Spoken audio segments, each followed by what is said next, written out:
우리가 아주 잘 알고 있는, 그리고 정말 겟세마네 기도라고 많이 알려져 있는 오늘 성경 본문이죠.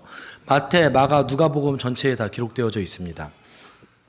요한복음은 이제 그 올리브산에서 기도드리셨던 그 내용을 담고 있지는 않습니다. 그렇지만 제자들과 함께 할 때 대표에 있어서 기도하셨던 것이 있으시죠. 근데 오늘 이 겟세마네 기도 장면은 조금 그 신학을 연구하는 사람들 입장에서는 2000년 기독교 역사에서 굉장히 그 논란이 되었던 구절이기도 합니다. 왜 논란이 될까요? 이게 뭐라고? 그쵸? 여러분 되게 자연스럽게 받아들이시잖아요. 왜 논란이 됐냐면 하나님이신 예수께서 지나치게 인간적으로 두려워하신 모습을 보이신 거예요. 아니 어떻게 하나님이신 예수께서 이렇게 한 개인이 또는 한 영혼이 하나님 앞에서 고난을 두려워하는 것처럼 이렇게 두려워하면서 기도를 할 수 있을까? 과연 예수께서 정말 하나님이신 게 맞나? 라는 논쟁이 이 구절 때문에 많이 일어났습니다.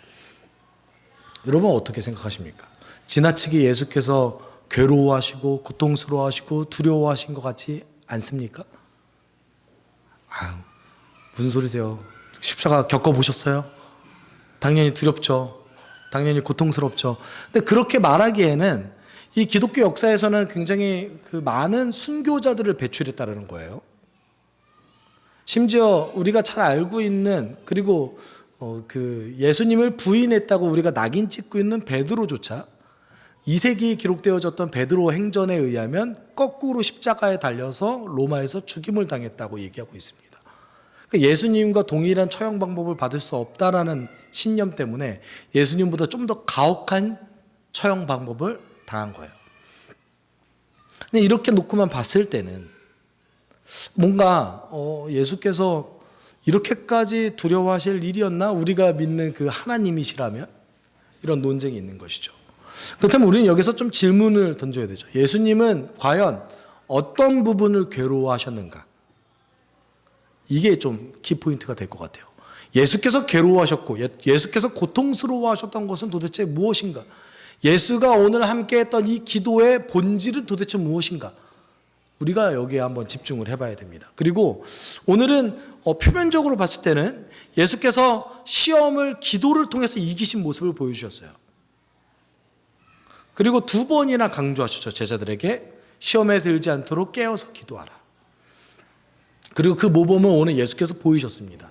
그렇다면 기도와 시험 간의 관계는 도대체 어떻게 되는 것인가? 그것을 우리가 한번 좀 살펴봤으면 좋겠습니다. 여러분 제자들과 마지막 만찬을 마치시고 예수께서는 기도를 하러 그 올리브산에 올라가셨어요. 올리브산이 그 예전 성경 버전에서는 어떤 산으로 기록되어져 있죠? 감람산이죠. 감람나무 열매가 올리브 열매예요. 네. 감람류가 그럼 뭐죠? 여러분이 이제 요리할 때 많이 쓰시는 올리브유예요. 올리브유. 그 올리브산으로 39절에 이렇게 얘기하고 있어요. 예수께서 나가시어 늘 하시던 대로 올리브산으로 올라가시니 제자들도 그를 따라갔다. 죄송합니다. 그 예루살렘에서 올리브산까지는 그렇게 먼 거리는 아닙니다. 성 바깥이거든요. 성을 지나쳐서 언덕을 하나 넘어가면은 올리브산이에요. 그 올리브산까지 매일 가셨나 봐요. 그래서 늘 하시던 대로 올리브산을 갔어요. 그러면 늘 하시던 대로 올리브산을 갔으니까 그 배신을 하기로 결정했던 가룟 유다는 이 사실을 알고 있었을까요? 몰랐을까요? 알고 있었죠. 39절에 보면 제자들도 그를 따라갔대요. 그러면 12제자가 다 따라갔을까요? 아니면은 소수만 갔을까요? 아니면은 뭐 몇 명이 따로 갔을까요? 여러분 어떤 것 같으세요? 다 따라갔을까요? 아니면 제자 중 몇 명만 갔겠거니? 만찬 자리에 같이 있었잖아요. 그럼 여러분 같으시면 어떻게 했어요? 제자들이 따라간다면? 다 따라가는 게 맞죠? 그렇죠? 다 따라가요. 따라가는데 단 한 명만 따라가지 않습니다.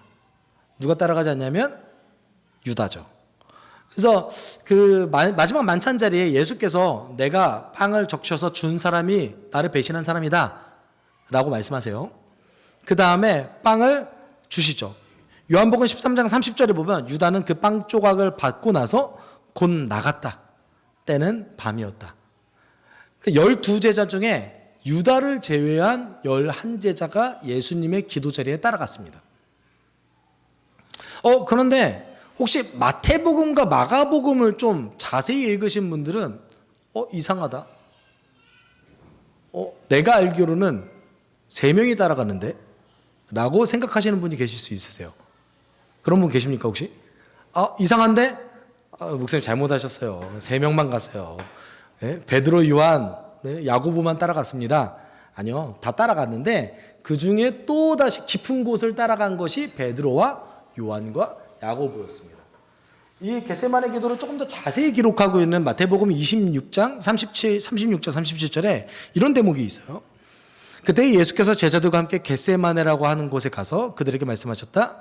내가 저기로 가서 기도하는 동안 너희는 여기에 앉아 있어라. 그리고 잘 보시면 제자들에게 기도하라고 장소를 지정해 주세요. 그 다음에 그리고 베드로와 세베대의 두 아들 요한과 야고보죠. 두 아들을 데리고 가서 근심하며 괴로워하기 시작하셨다. 그 세 제자는 따로 데리고 가셔가지고 그 앞에서 괴로워하는 모습을 보이셨어요. 11제자한테 다 보여주시면 될걸. 굳이 3명한테만 보여주셨을까요?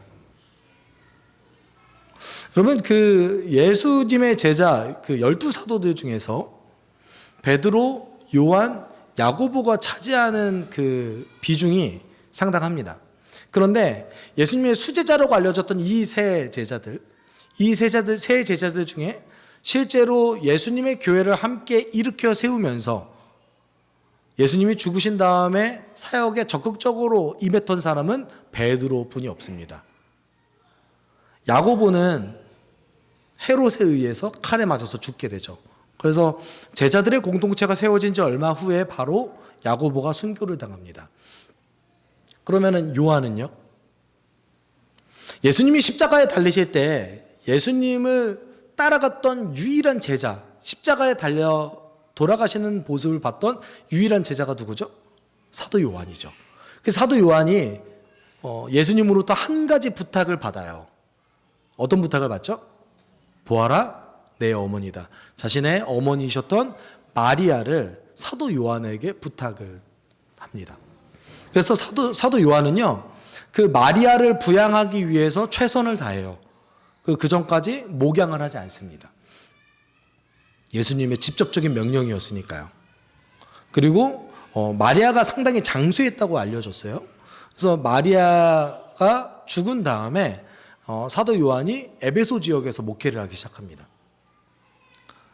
사도 요한의 제자로 가장 잘 알려졌던 순교자 폴리캅이 있죠. 폴리캅이 에베소 지역의 속사도로서 사역했습니다. 그러니까 사실상 오늘 예수님의 겟세마네 이 기도를 직접 눈으로 목격했던 사람이 3명밖에 없는데 베드로와 요한과 야고보인데 실제로 그 중에서 사역에 적극적으로 임하고 예수님의 그 사명에 적극적으로 나섰던 사람은 현실적으로 누구밖에 없었던 거예요? 베드로밖에 없었던 거예요. 그러면 베드로가 사도들 중에서 얼마나 특별한 위치였는지 이제 인식을 좀 하셔야 됩니다. 정말 엄청난 위치였던 거예요. 그러니까 원래 예수님의 동생이었던 야고보와 예수님의 동생이었기 때문에 차지했던 지위가 있었어요. 야고보가. 그리고 베드로는 성도들이 하늘처럼 여겼다고 알려졌어요. 갈라디아서에 그렇게 얘기하고 있죠. 그렇게 예수님이 그 세 제자 앞에서 이제 괴로워하기 시작하셨어요. 무엇을 괴로워하셨을까요? 그리고 38절에 보면 이렇게 얘기하세요. 그때 예수께서 그들에게 말씀하셨다. 내 마음에 괴로워 죽을 지경이다. 너희는 여기에 머무르며 나와 함께 깨어 있어라. 아까부터 계속 우리는 주목해 볼 단어가 하나 있습니다. 3가지 단어를 기억하셔야 돼요. 깨어 있어라, 기도하라, 시험. 3가지가 관련되어져 있죠. 그러니까 깨어 있는다라는 말 가운데 어떤 것이 내포되어 있어요? 시험에 들지 않게 기도하고 있어라. 근데 이제 마태복음과 마가복음 그리고 누가복음의 뉘앙스가 좀 다른데 마태 마가복음에서는 예수님께서 마치 좀 짜증내듯이 너희들 왜 깨어있지 않아? 어떻게 한 시간도 깨어있을 수 없어? 이렇게 좀 책망을 하시죠. 근데 누가복음에는 그런 장면이 등장하지는 않습니다. 그런데 오늘 본문 속에서 중요한 것은 무엇입니까? 예수께서 세 제자들에게 아주 극심하게 괴로워하는 모습을 보여주고 계신다는 거예요. 아주 극심하게. 그러면 우리가 여기서 좀 주목해 볼 필요성이 있어요. 예수님이 왜 괴로워하고 계실까요? 우리가 여기서 한 가지 놓치는 부분이 하나 있습니다. 지금 예수님이 두려워하고 계십니까? 괴로워하고 계십니까? 두려워하고 계세요? 괴로워하고 계세요?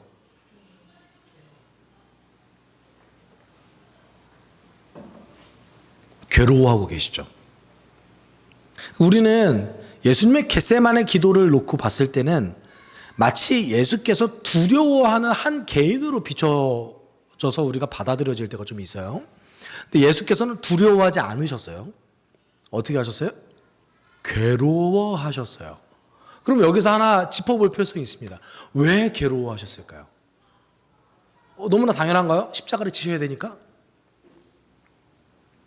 예수님께서 최후의 만찬이 있기 시작할 때, 마지막 만찬을 시작할 때 내가 이 날을 너무나 기대하고 고대했다라고 말씀하셨어요. 그런데 그게 그냥 먹고 마시는 걸 기대하고 고대하셨던 걸까요?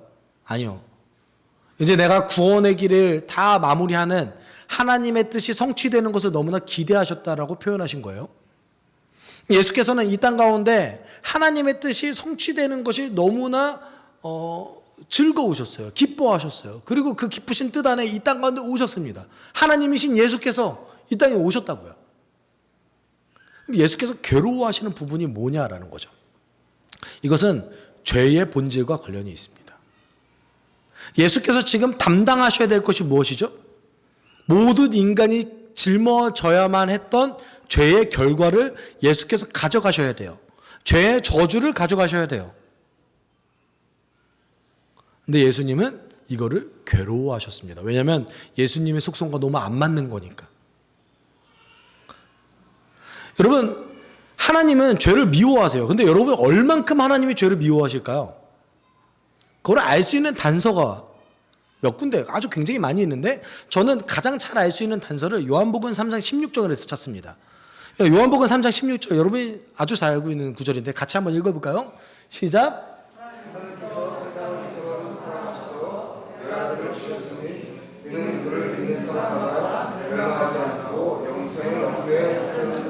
사랑을 나타내는 구절이에요. 하나님이 이 세상을 그토록 너무나 사랑하셔서 자신의 사랑하는 하나뿐인 아들을 이 땅 가운데 보내주셨습니다. 그를 믿는 사람은 이제 멸망하지 않고 영생을 얻습니다. 너무나 은혜롭죠. 그럼 바꿔서 얘기해 볼까요? 하나님이 죄의 본질을 얼마나 심각하게 여기시고 죄의 그 뿌리를 얼마나 지극히 싫어하셨으면 그 대가로 누구를 치렀어요?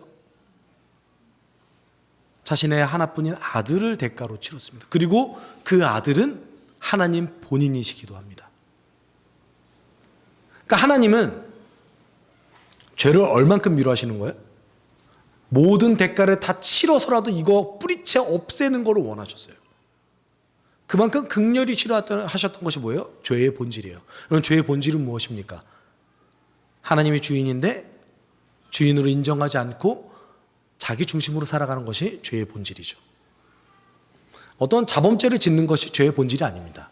어떤 행동을 하는 것이 죄의 본질이 아닙니다. 내 인생의 주인이 하나님이시다라는 것을 거절하는 것, 이것이 죄의 본질입니다. 하나님은 이것을 지극히 싫어하셨습니다.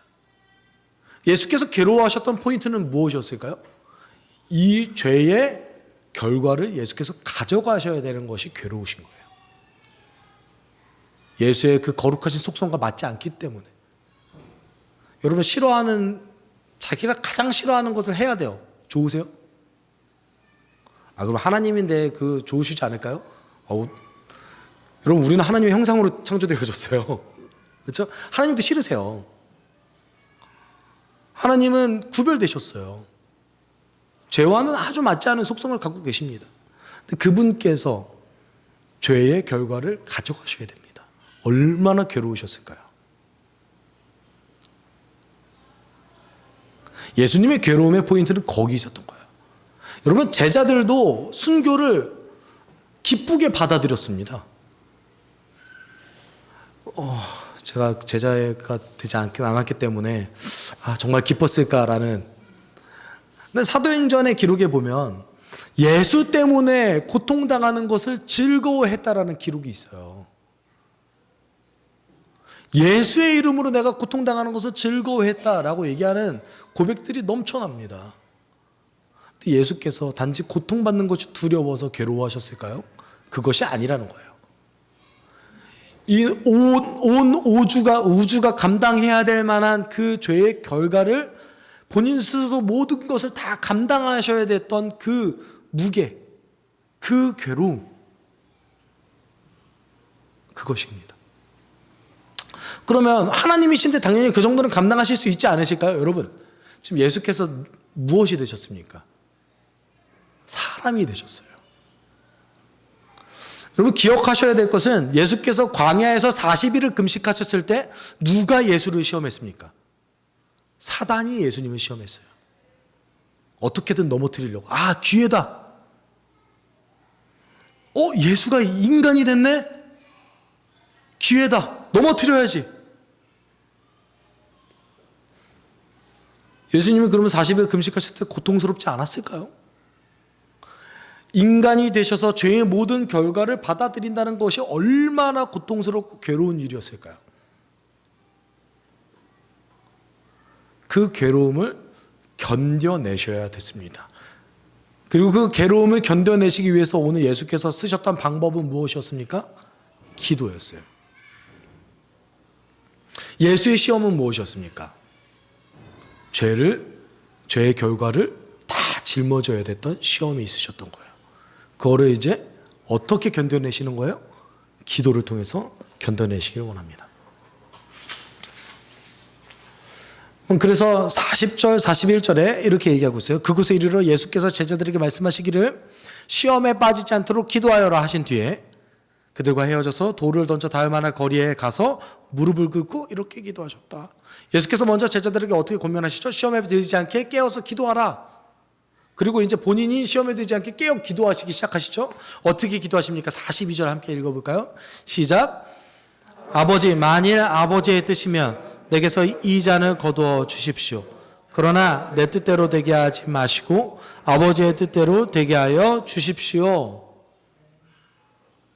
여러분, 제 목소리 잘 들리시죠? 네, 제가 지금 모니터가 잘 안 돼가지고 목이 퍽퍽해요.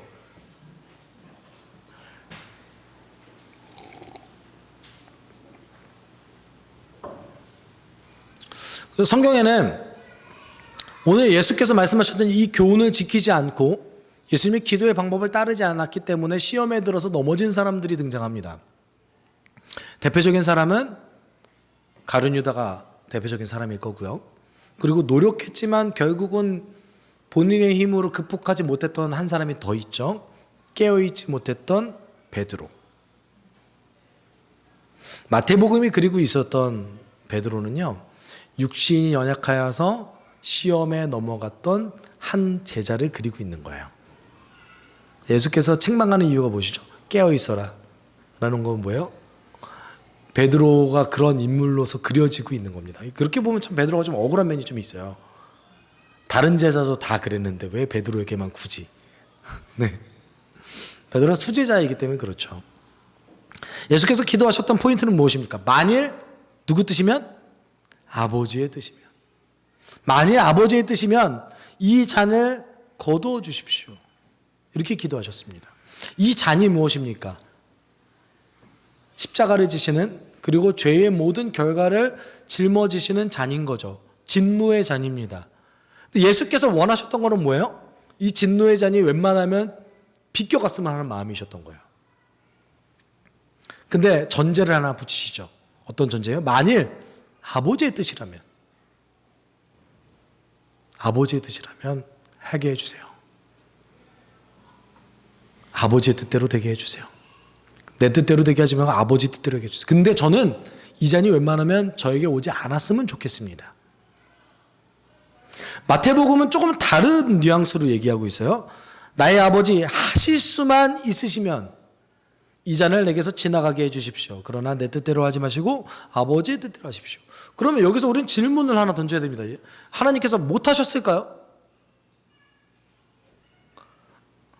하실 수만 있으시면이라고 얘기하신 거잖아요.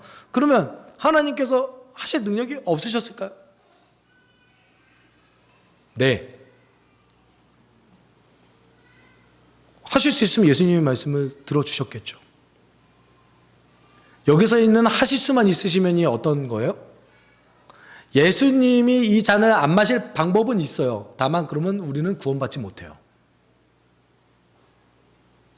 예수께서 이 잔을 받고 대가를 치르셔야지만 우리가 살 수 있습니다. 이 하실 수만 있으시면요. 예수님의 하실 수만 있으시면 이게 어떤 뜻이에요? 나를 살릴 수만 있으시다면 이게 아닌 거예요. 어떤 뜻이에요? 내가 잔을 받지 않더라도 이 세상을 구원할 수 있으실 방법이 있다면 제가 이 잔을 받지 않겠습니다. 그렇지만 내 뜻대로 하지 마시고 누구 뜻대로? 아버지의 뜻대로 하십시오. 하나님께서 여기 이 예수님의 기도에 응답하셨을까요? 안 하셨을까요? 응답하셨을까요? 안 하셨을까요? 즉시 응답하셨어요. 즉시. 다시 한번. 여러분 이게 누가 보면 잘 캐치하셔야 돼요. 즉시 응답하셨어요. 어떻게요? 노라고요. 노라고요. 너는 이 잔을 마셔야 돼. 그래서 43절에 이렇게 기록하고 있죠. 그때 천사가 하늘로부터 그에게 나타나서 힘을 북돋워 드렸다. 만약에 하나님께서 예수님의 바람을 들어주셨다면 기도를 멈추셨을 거예요. 본인을 괴롭게 했던 문제가 해결됐잖아요. 뭐하러 기도해요? 근데 여기서 천사를 보내셔서 하나님께서 천사를 보내셔서 어떻게 하셨어요? 힘을 북돋워 주셨어요. 이 말이 어떤 대답입니까? 안 돼. 대신 너가 견딜 능력을 줄게. 내가 너와 함께 있어. 이거 지금 보내주신 거예요. 하나님의 대답은 안 되었어요. 안 돼. 내 뜻은 너가 이 잔을 마셔야 돼. 참 고상하게 표현했죠. 하나님의 거절을. 그렇죠? 저였으면은 나레이션으로 제가 누가였으면 나레이션으로 이렇게 하나 넣었을 거예요. 하나님께서는 거절하셨더라. 참 고상하게 표현했어요. 천사를 보내셔서 힘을 북돋워 드렸다. 여러분 하나님께서 거절하셨어요. 그러면 여러분 거절당한 여러분 입장에서 좋아요, 나빠요? 좋으신 분 계십니까? 여러분 뜻이 좌절되었을 때 좋으세요? 예수께서 더 괴로워하셨어요. 그래서 44절에 이렇게 얘기하고 있죠. 함께 읽어봅시다. 시작. 예수께서 땀이 핏방울같이 되어서 땅에 떨어졌다. 이 구절 여기밖에 없어요. 예수님이 하나님으로부터 뜻이 좌절당하셨어요. 그렇지만 아버지의 뜻이 무엇인지 아셨어요. 아, 이거 내가 짊어져야 되는 거구나. 어떻게 하세요? 더 간절히 기도하셨는데 그 너무나 큰 고통과 괴로움이 이제 신체에조차 드러날 정도로 아주 심리적인 격렬함에 들어가셨어요. 땀방울이 내리는데 그것이 마치 핏방울 같았더라 라고 얘기하고 있는 거죠. 예수께서 얼마나 괴로워하셨는지를 지금 보여주고 계시는 거예요. 왜냐하면 하나님의 거절하심을 그 즉시 듣고 계셨으니까요. 이렇게 격렬하게 기도하시면서 예수님은 답을 찾으십니다. 그리고 답을 찾으시고 결단하시고 시험을 이겨내시죠. 그래서 마태복음 26장 42절에 이렇게 얘기하고 있죠. 예수께서 다시 두 번째로 가서 기도하셔도 나의 아버지, 내가 마시지 않고서는 이 잔이 내게서 지나갈 수 없는 것이면 아버지의 뜻대로 해주십시오. 그리고 이와 동일한 기도를 한 번 더 하셨습니다. 그리고 예수께서는 뜻을 정하시고 평안함을 찾으셨습니다. 이 과정 가운데 예수는 어떤 것을 보여주셨죠? 우리 가운데 시험을 이기는 법을 알려주신 거죠. 기도를 통해서. 그리고 45절에 기도를 마치시고 일어나서 제자들 와서 보니 그들이 슬픔에 지쳐서 잠들어 있었다라고 여기 있습니다. 마태 마가복음은 제자들 되게 어리석은 모습으로만 비춰져요. 어떻게 제자들이 예수가 이렇게 괴로워하고 있는데 자고 있을까? 정상적인 사람이 맞나? 누가복음을 읽으시면 그 대답이 풀리죠. 제자들이 슬퍼서 지칠 때까지 슬퍼했어요. 제자들 정말 예수님 사랑했어요. 예수님의 그 고통스러워하는 모습, 그 좌절의 모습. 여러분, 마태, 마가, 누가, 요한복음 가운데 이만큼 예수께서 괴로워하시는 모습 보신 적 있습니까? 없어요. 심지어 십자가에서보다 더 괴로워하시는 모습이 담겨져 있습니다. 왜요? 그만큼 죄의 짐을 짊어지고 가는 것이 얼마나 큰 일인지를 보여주고 있는 거예요. 한 인간이 되셔서 그 인간이 온 우주의 문제를 해결한다는 것이 얼마나 말도 안 되는 일입니까? 그것을 좀 보여주고 계십니다. 근데 제자들은 그 예수의 괴로워하는 모습을 보면서 같이 울었어요. 같이 슬퍼했어요. 그리고 그 슬픔에 지쳐서 잠들었던 것이죠. 참 제자들도 이렇게 보면 되게 인간적이고 따뜻하지 않아요? 그리고 그 제자들에게 마지막으로 한 번 더 교훈하시죠. 그래서 그들에게 말씀하셨다. 왜들 자고 있느냐? 시험에 빠지지 않도록 일어나서 기도하여라. 여러분, 누가복음은요, 겟세마네 기도에 대해서 기록하고 있는 마태, 마가, 누가복음 전체 중에서 가장 짧은 분량을 담고 있습니다. 마태복음과 마가복음은 정말 이것보다 더 길어요. 한 2배 가까이 돼요. 그런데 가장 괴로워하는 모습을 보여주고 있어요. 예수님의 괴로움을 가장 적나라하게 표현하고 있어요. 어디가요? 누가복음이요. 누가복음은 그만큼 하나님이 예수께서 죄를 미워하신다는 것을 보여주고 있기도 합니다. 오늘 본문에서 기도의 분투를 통해 하나님의 뜻을 받아들이는 예수 그리스도의 모습을 보여주고 있습니다. 무엇을 괴로워하셨습니까? 죄의 짐을 지고 가시는 것. 인간의 모든 죄의 결과를 짊어지시는 것을 괴로워하셨지 두려워하지 않으셨습니다. 여러분, 근데 여기가 우리가 한 가지 놓치는 포인트가 절대 있어서는 안 됩니다. 한 가지 놓치는 포인트는 뭐냐면 지금 사단이 계속해서 얻으려고 노력했던 것이 무엇입니까? 사단이 지금 누구에게 들어갔죠? 유다에게 들어갔어요. 유다에게 들어가서 사단이 유다로 하여금 어떤 행동을 하게 했습니까? 예수의 공동체를 배신하고 예수를 죽이게끔 만들어 가고 있습니다. 이게 사단이 지금 하고 있잖아요. 놀라운 건 뭔지 아세요? 하나님의 뜻을 받아들이셨던 예수께서 하나님의 뜻을 받아들이면 어떤 일이 이루어지는 거예요? 사단이 원하는 일이 이루어져요. 여러분, 이거를 우리가 좀 이제 신학적인 용어로 하나님의 모략이라고 표현하거든요. 사단조차 이용하셔서 하나님께서 어떻게 하고 계시는 거예요? 본인의 뜻을 이루시는 거죠. 만약에 사단이 예수께서 죽으러 오셨다는 것을 알았다면 어떻게 했을까요? 예수님의 죽으심을 막았지 않았을까요? 어떻게든 예수가 못 죽게 만들지 않았을까요? 물론 그럼에도 불구하고 죽으셨겠지만 사단은 하나님의 그 계획을 상상조차 하지 못했어요. 아니, 어떻게 메시아가 죽어?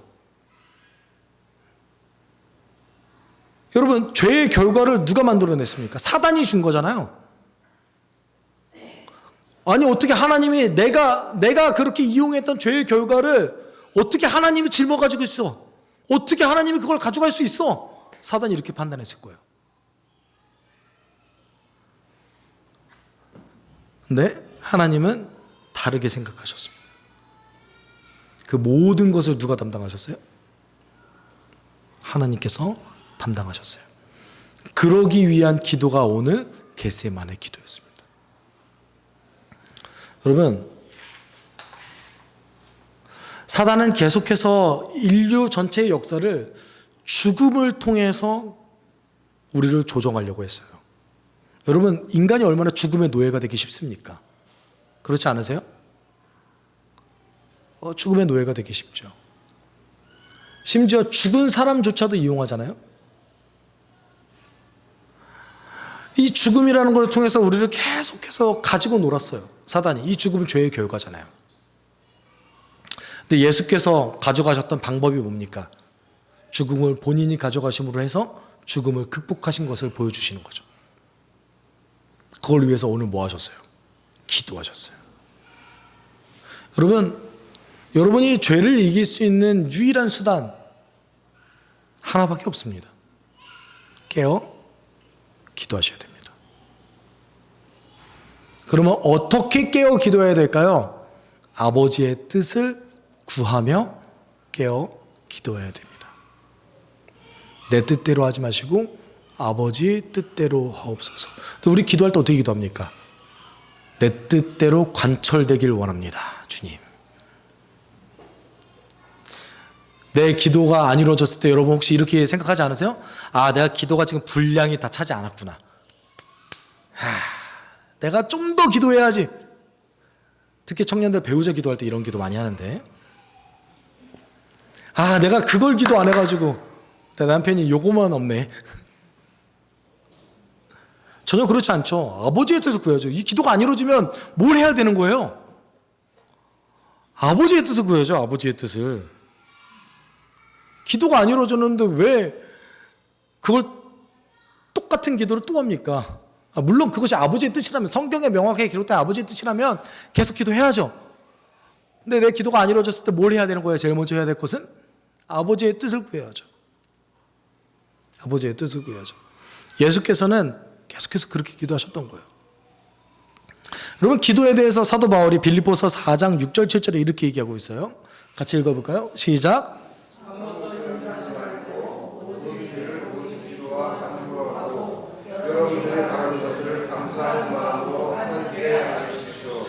그리하면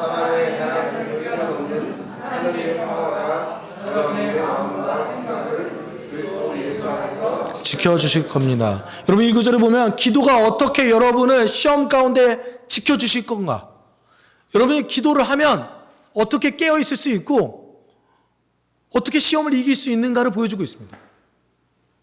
기도하면 어떻게 된대요? 평화를 얻는데요. 그리고요, 마음의 생각을 그리스도 안에서 지킬 수 있대요.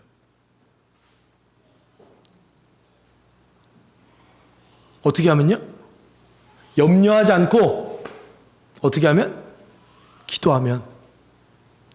우리가 그 4가지 땅에 뿌려졌던 씨앗 비유를 함께 나눴었죠. 그때 좋은 땅, 여러분의 상태가 오늘 좋은 땅이 되려면 어떻게 해야 된다고 그랬어요? 말씀을 듣고 간직하여서 견뎌내야 된다고 얘기하고 있습니다. 기도하면 이게 되는 거죠.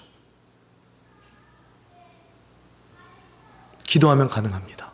아버지 뜻 안에서 내가 기도하면 말씀을 듣고 간직하여서 견뎌내므로 열매 맺는 것이 가능해집니다.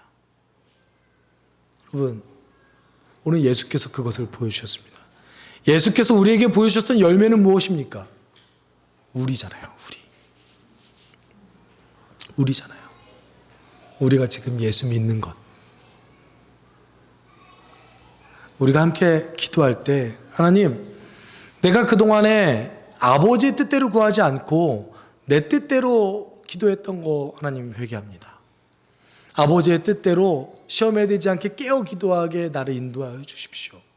월요일부터 토요일까지의 삶 가운데 내가 깨어 있을 수 있게, 아버지의 뜻 안에 기도할 수 있게 인도해 주십시오. 우리가 함께 지금 이 순간 함께 기도하도록 하겠습니다. 사랑 많으신 하나님 아버지, 감사합니다. 하나님, 우리가 주님 안에서 깨어 있을 수 있게 원합니다. 우리가 주님 안에서 하나님 살아가기 위해서 원합니다. 하나님 지켜주시고 내 안에 하나님 밝은 것을 주십시오. 주님 안에 우리가 기도 나아가기 원합니다. 하나님, 우리가 주님 안에 나아가기 위해서 원합니다. 우리를 인도하여 주십시오.